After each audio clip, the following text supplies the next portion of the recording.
Hi, and welcome to Trufi, the best way to travel between cities. My name is Dan, the founder of Trufi, and in the next 20 minutes, I will give you a brief introduction to Trufi. Before we begin, feel free to download the app, available for both iOS and Android. Just search for Trufi. If you would like to see the website, the URL is www.ridetrufi.com. Trufi allows travelers to bypass traditional transportation by directly contacting other travelers and drivers with similar travel routes. Now a businessman in New York City who needs to get to Washington, D.C. quickly can bypass trains, buses, planes, and renting out a car. In half a minute, he can get an SUV to come pick him up at his home or place of work and be driven to his destination, all for the same price as a train ticket. But let's back up. I want to tell you about how I came up with the idea for an intercity ride-sharing platform. I was traveling constantly between New York and DC and dealing with overbooked trains, congested terminals, and the headache of getting to my final destination from the terminal.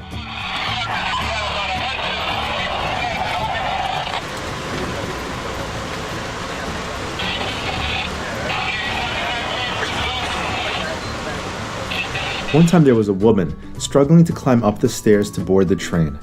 I helped her up the stairs and put her luggage in storage above the seats. She thanked me, and we chatted about how gross the station was and how much we hated traveling by train, even though it was better than the bus or flying. The rest of the trip, I thought, if only there was a better way. I then remembered years ago having to pick up my sister in Boston to come back to New York. She would absolutely not take the bus, hated the train, and didn't feel like it was worthwhile to fly. I ended up driving up to Cambridge and inevitably drive back with a car full of Harvard grad students who also needed to get to New York but would not take the bus or train. They loved how productive they could be while traveling in an SUV rather than a train or a bus. I remember thinking, what a great business a car service between Cambridge and New York City would be. I also thought about living in San Francisco and how often friends and I wanted to go to Las Vegas or LA, but we were all too tired and didn't want to deal with flying.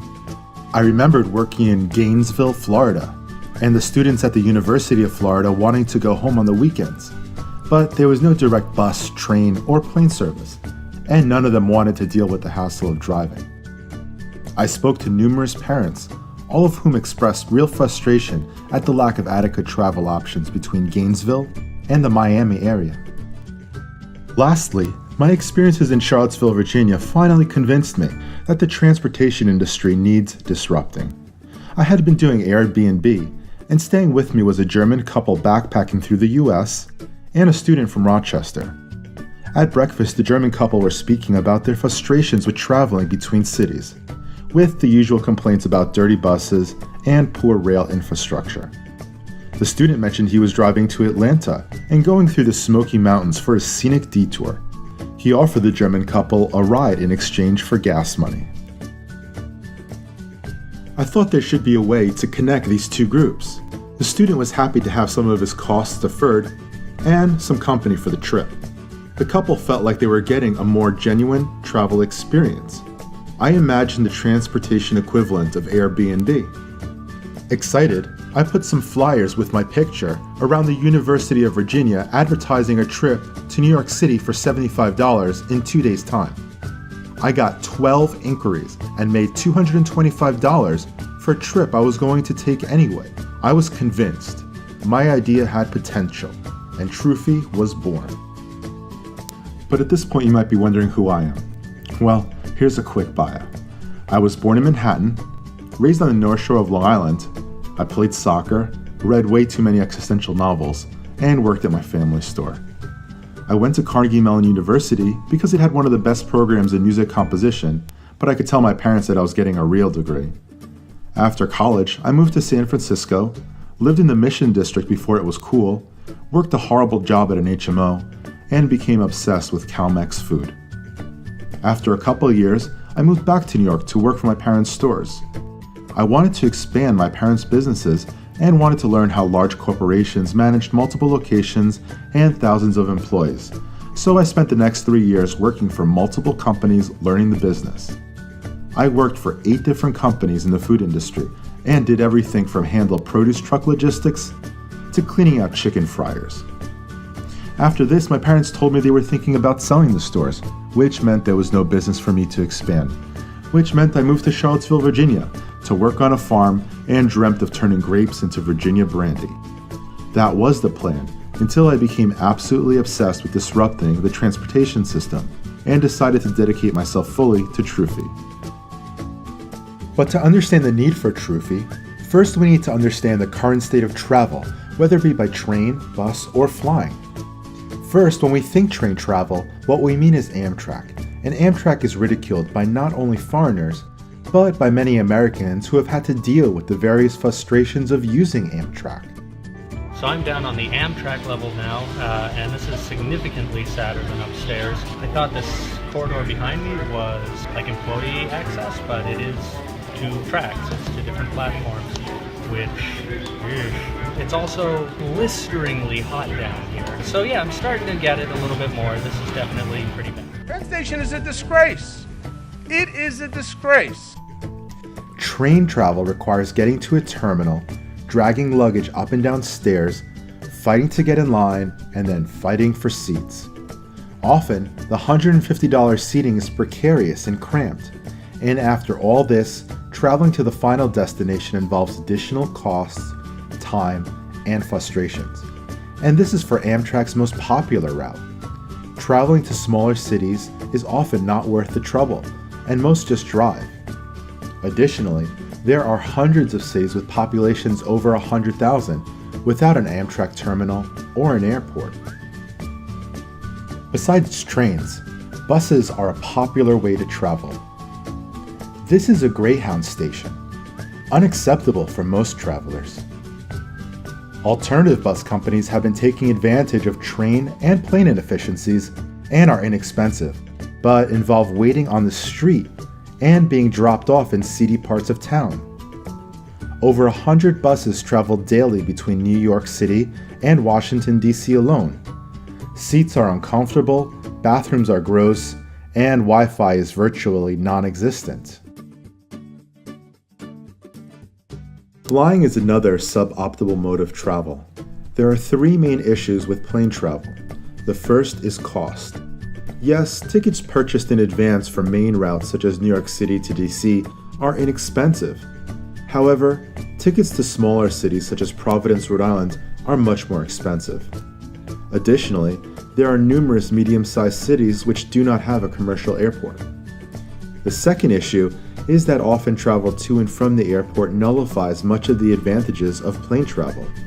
An expensive cab to and from the airport is often required, and anyone flying into JFK knows that it can take sometimes 2 hours to get into Manhattan. That and public transportation from LaGuardia or JFK is terrible. The third issue is the various frustrations of checking in luggage, waiting in lines, and dealing with the TSA. The worst lines in the country, with passengers today told to arrive 3 hours before their flight. It's very frustrating. All everyone wanted to do was just get here early. It's the irony of flying. Planes are the fastest way to travel, but wait times just to get on board keep getting longer. Airports complain that TSA staffing isn't keeping up with increased passenger traffic. The flight only took 2 hours, but you had to get to the airport 2 hours early, to get through the security line, which is kind of unfortunate. Now to a CBS 2 exclusive that may have you think twice before you check your luggage at JFK. Cash, jewelry, electronics, and other valuables are being stolen from passengers' baggage at a staggering rate. Inside jobs going unchecked. The TSA is standing by. This video, it's a girl crying as security screeners check her for explosives. The 12-year-old is in a wheelchair and her mother. If you are a business professional in New York, and your boss tells you to get to DC ASAP, often the quickest thing to do is rent a car. Unfortunately, driving can be stressful, especially when you add the process of renting a car and trying to find a place to park the car, and so on. The biggest complaint of those who need to drive is how unproductive the time is. The Trufi model of transportation thrives where all other forms of transportation fall short. With Trufi, there are no lines and no embarrassing searches. With Trufi, you don't have the hassle of getting to a terminal, so door-to-door travel is quicker than the bus, train, or flying. But the greatest advantage that Trufi has, according to passengers, are surprising. First, travelers love the experience. Millennials want a more personalized way to travel, and they don't like the anonymity of modern travel. The exponential growth of sites like Airbnb show how most people have a natural desire to incorporate community into their daily life. The type of travelers who use Airbnb over hotels will be the same travelers who use Trufi. Second, travelers enjoy incredible productivity because there are no stops to be missed or multiple trips taken from terminal to destination. Also, mobile Wi-Fi along the highways is much more reliable than Amtrak or plane Wi-Fi. Trufi travelers love the peace of mind they have while using Trufi. No need to worry about someone stealing your phone if you fall asleep or laptop if you go to use the bathroom. There are no worries about stolen or damaged luggage or missing your stop. And when costs are factored in, most said they would take Trufi without hesitation over other means of transportation for trips around 200 miles or less. This is what Trufi is based on. That travel is about the connections we make when we travel. It is more than disruption. It is about fulfilling a very basic human need. One of the most exciting things about Trufi is the huge market size it seeks to disrupt. According to the Bureau of Labor Statistics and the Department of Transportation, $180 billion, and this is excluding MEI, is spent annually on business travel, with 460 million individual trips taken. Leisure travel accounts for approximately 4/5 of all travel, with 1.7 billion trips taken and 650 billion spent in 2015 on travel. In New York City alone, there are 450 daily flights from New York City to DC, 27,000 daily passengers traveling out of Penn Station, and 200,000 cars that travel the full length of the New Jersey Turnpike out of New York City. Regarding ride-sharing, app-based travel is experiencing exponential growth, with the best example being Uber, a 6-year-old company with a valuation nearing $70 billion. However, Trufi does have weaknesses which invite competition, and there are threats to the business model. Currently, there is no service like Trufi in the US. However, there are several companies like Zimride and Carpooling.com with intercity transportation models. Additionally, getting passengers who have been using Amtrak or flying their entire lives might prove difficult, and one of the challenges facing Trufi is getting travelers to try a new mode of travel. Furthermore, the position of a new service, regardless of being first to market, is precarious at best. Anyone with money or tech expertise can develop an intercity ride-sharing app. Additionally, companies like Uber have the resources and customer base to develop a new app that directly competes with Trufi. And the reality is, if a company worth $70 billion wants to outcompete Trufi, it most likely can. Additionally, there are a myriad of potential issues involved with the Trufi business model, including errant drivers, accidents, traffic delays, logistics, and the possibility of new regulations limiting operations is especially troubling. There are 5 keys to Trufi's success: execution, hiring practices, logistic operations, service culture, and leadership. Execution involves making sure metrics for travel times, pickups, and costs are met for every trip. There needs to be a quick analysis and adjustment for metrics that are not met. For example, if maintenance costs are climbing, then Trufi will need to find new partners and negotiate bulk contracts. Hiring the right people is also key to Trufi's success. The drivers will be the face of the company, and it will be essential to hire employees who are dependable, cheerful, and have a great work ethic. Our logistic coordination is pivotal to efficient operations.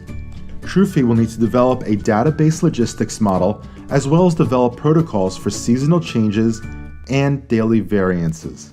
Trufi's service culture will direct the expectations for drivers in their interactions with customers as well as their work ethic.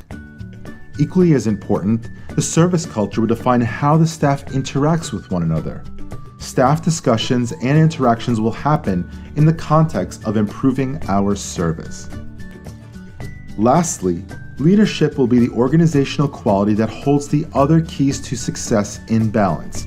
Leadership not only means staff taking ownership of their actions and being accountable for their decisions, most importantly, leadership means setting an example for the staff and being proactive in problem solving and getting out in front of setbacks and obstacles. It is leadership's ability to communicate with regulators that will make the difference in navigating regulatory roadblocks and the attitude towards work and culture that will define the organization. I would also quickly like to explore future opportunities for Trufi. The need for intercity travel internationally is enormous, especially in Korea, Japan, and China. From my time spent in Australia, I know there is a demand for Trufi there. 8 million yearly airplane passengers between Melbourne and Sydney need alternative travel options. This need for alternatives is especially true with travel between the capital Canberra and the rest of Australia's large cities. I also imagine Trufi as an alternative for people with disabilities or travel constraints. With Trufi, travelers with artificial limbs no longer have to suffer the indignities of the TSA, and parents with disabled children no longer have to dread public travel. Travelers with pets is another opportunity. Plane travel is the only option, and anyone who cares about their pet is very hesitant to put part of their family in a cage in the cargo portion of a plane. With Trufi, they can travel with their loved pet in comfort and ease. We can even imagine drivers offering scenic tours throughout the US and giving an alternative way to explore the country. Trufi also has a very strong financial model. As an example, let's use the New York City to Washington, D.C. route. The costs are as follows. Gas costs for the 225-mile trip at $2.60 a gallon is $29.25. Toll costs are $23.05. A driver can charge half the price as a train ticket, which is $76 for 3 passengers, and give Trufi a $10 per passenger fee, and still make $150 for a one-way trip. Not bad.